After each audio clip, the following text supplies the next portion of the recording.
बिस्मिल्लाहिर्रहमानिर्रहीम, अस्सलाम वालेकुम। आप सभी को खुश आमदीद। मैं हूं सलमान मिर्ज़ा और आप देख रहे हैं मेरा यूट्यूब चैनल और Facebook page sum up with Salman Mirza. हुजूर वाला, क्या हाल हैं, कैसे हैं आप लोग? मैं उम्मीद करता हूं, दुआ करता हूं आप जहां हों खैर वाफियत से हों, सेहतमंद हों, तंदुरुस्त हों। और ये वीडियो देखने के लिए आप सभी ने अपना कीमती वक्त निकाला है। मैं वीडियो के आगाज़ में तहे दिल से आप सभी का मैं शुक्रिया अदा करता हूँ।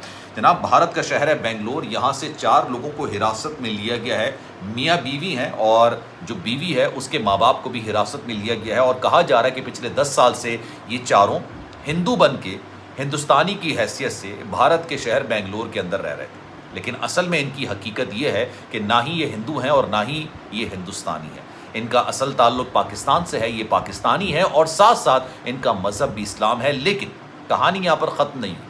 यानी भारत से 4 पाकिस्तानियों को हिरासत में लिया गया है, लेकिन कहानी यहाँ पर ख़त्म नहीं हुई। आज इतवार का रोज़ है जब मैं ये वीडियो बना रहा हूँ। इनके घर पर पिछले इतवार को छापा मारा गया था, लेकिन जब छापा मारने के लिए पुलिस वहाँ पर पहुँची तो उनके तोते उड़ गए, उनके पैरों तले ज़मीन निकल गई।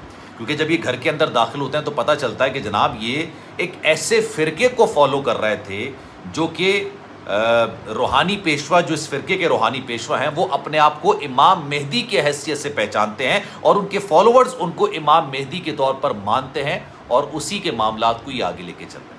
अब ये मामला है क्या? क्योंकि बीबीसी ने पूरी इस पर रिपोर्ट दर्ज की है, पूरी इसकी जो खबर है बीबीसी ने छापी है। आज मैं आपको पूरी डिटेल बताने जा रहा हूँ। बड़ी दिलचस्प किस्म की कहानी है ये। और साथ साथ इनकी जो गिरफ्तारी है ना, वो भी एक तरीके से जैसे बॉलीवुड की एक मूवी होती है ना, उसी तरीके से इनकी गिरफ्तारी अमल में आई है। तो जनाब, वीडियो को आपने आखिर तक ज़रूर देखना है। लेकिन आगे बढ़ने से पहले आपसे गुजारिश है, अगर आपने मेरा चैनल सब्सक्राइब नहीं किया, सलमान मिर्ज़ा ऑफिशियल, मेरे यूट्यूब चैनल को सब्सक्राइब ज़रूर कीजिएगा, बेल आइकन ज़रूर दबा दीजिएगा। और कोई बात अगर आप कहना चाहते हैं तो इंस्टाग्राम पर आप मुझसे रब्ता कर सकते हैं, salman.mrza।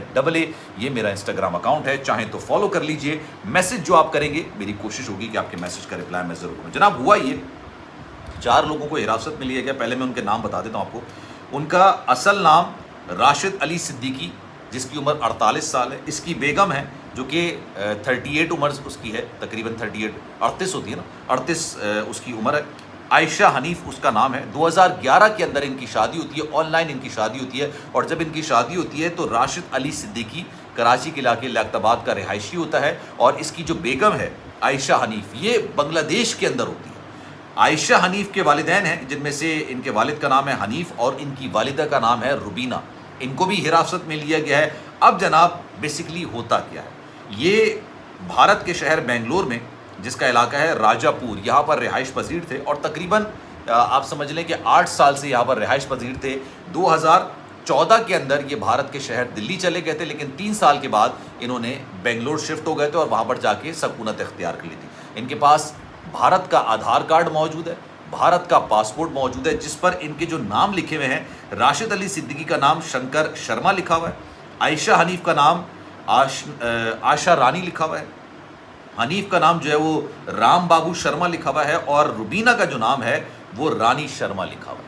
ये जनाब इन्होंने इस शनाख्त से, और ये हिंदू बन के वहाँ पर रह रहे थे। अच्छा जनाब, इनकी गिरफ्तारी कैसे अमल में आई? पहले मैं आपको बताऊँगा कि इनकी गिरफ्तारी अमल में कैसे आई और क्यों ये बांग्लादेश से और पाकिस्तान से फ़रार हुए थे।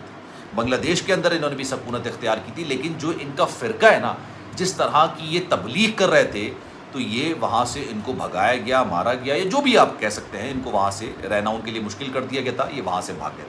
बेसिकली इनकी गिरफ्तारी कैसे हुई? इनकी गिरफ्तारी ऐसे हुई कि 24 सितंबर को भारत का इलाका है चेन्नई शहर, वहाँ पर कुछ बंगालियों को हिरासत में लिया गया।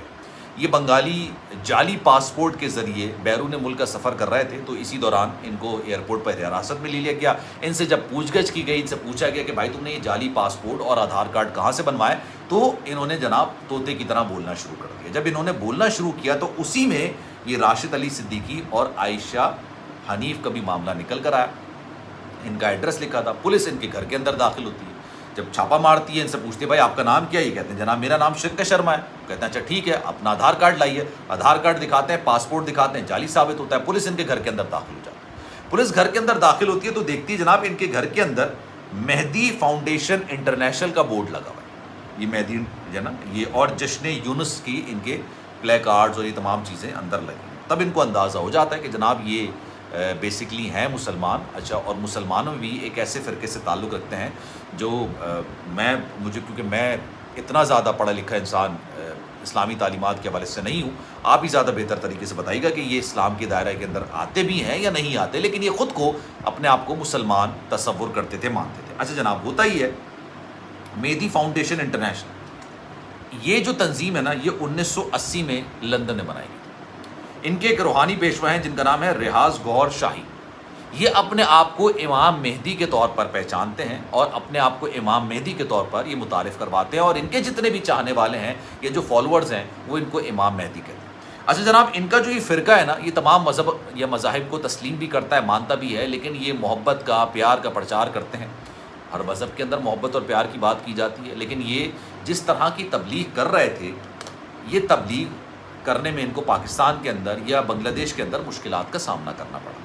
اب یہ راشد کو جب حراست میں لیا جاتا ہے تو یہ بتاتا ہے کہ جناب اس کی عائشہ سے شادی ہوئی 2011 میں، اور جب یہ شادی ہوئی تو یہ آن لائن شادی تھی۔ اس وقت عائشہ جو تھی وہ بنگلہ دیش کے اندر موجود تھیں۔ پھر جناب یہ جب بنگلہ دیش وہاں پہ چلا جاتا ہے، بنگلہ دیش میں جب وہاں پر اپنے ہی اس سارے معاملے کو آگے بڑھا رہا ہوتا ہے، جس بھی فرقے سے تعلق رکھ رہا ہوتا ہے، تو وہاں پر بنگلہ دیشی جو وہاں پر موجود ہیں وہ اس کو منع کرتے ہیں، یا ان کے لیے وہاں پر رہنا مشکل ہو جاتا ہے۔ یہ کسی طریقے سے 2014 کے اندر آ جاتے ہیں دلی کے اندر۔ دلی کے اندر یہ اپنا ایک فرضی نام رکھتے ہیں۔ اچھا، ان کے ساتھ 2 لوگ اور ہوتے ہیں، وہ بنگلہ دیشی ہیں غالباً، وہ بھی ان کے ساتھ بھارت کے اندر غیر قانونی طریقے سے آتے ہیں اور اپنا آدھار کارڈ بنواتے ہیں، پاسپورٹ بنواتے ہیں۔ یہ ہندو ایک مذہب کے طور پر اپنے آپ کو پورٹرے کرواتے ہیں اور کہتے ہیں کہ جناب ہم ہندو ہیں اور ہندوستانی ہیں، وہاں پر رہنا شروع کر دیتے ہیں۔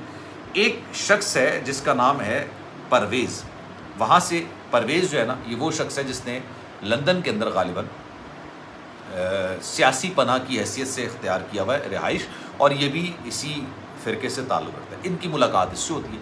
یہ کہتے ہیں تم ایک کام کرو، تم جو ہے نا وہ بنگلور میں آ جاؤ، بنگلور میں تمہارا آدھار کارڈ بنوا دوں گا، میں تمہارا پاسپورٹ بنوا دوں گا، اور تم یہاں سے سکون سے رہو، تمہیں کوئی تنگ نہیں کرے گا، کوئی پریشان نہیں کرے گا، اور اس کے بعد تم اپنی زندگی آرام سے یہاں پر گزار سکتے ہو، کوئی ایسا مسئلہ نہیں ہوگا، اور تم یہاں پہ ساری زندگی اپنی آرام سے رہ سکتے ہو۔ اب اس کے بعد ہوتا یہ ہے کہ نیپال سے سن 2018 میں ایک تنظیمی میٹنگ میں راشد کی ملاقات بنگلور کے رہائشی وسیم اور الطاف احمد سے ہوتی ہے۔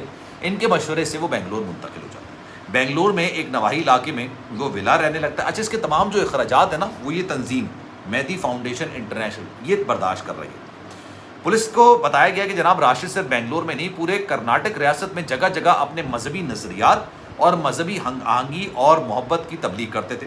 پولیس نے مزید تفتیش کے لیے انہیں 10 روز کے لیے حراست میں لیا ہے، اور اس کے بعد پھر ان سے پوچھ گچھ کی جا رہی ہے کہ جناب کیا معاملہ تھا، کیا تھی، کیا معاملات تھا۔ اب یہ ان کو حراست میں لیا گیا، ان کی تصویر آپ نے تھمبنیل میں دیکھ لی ہوں گی۔ بڑی حیرت انگیز یہ خبر ہے میرے لیے۔ آپ کی اس بارے میں کیا رائے ہے؟ میں چاہوں گا کہ کامنٹ سیکشن میں اپنی رائے کا اظہار ضرور کیجیے گا۔ سلمان مرزا کو دیجیے اجازت۔ زندگی رہی، صحت رہی، آپ کی دعائیں رہیں تو انشاءاللہ آپ سے پھر ملاقات ہوگی۔ خیال رکھیے گا اپنا۔ اللہ حافظ۔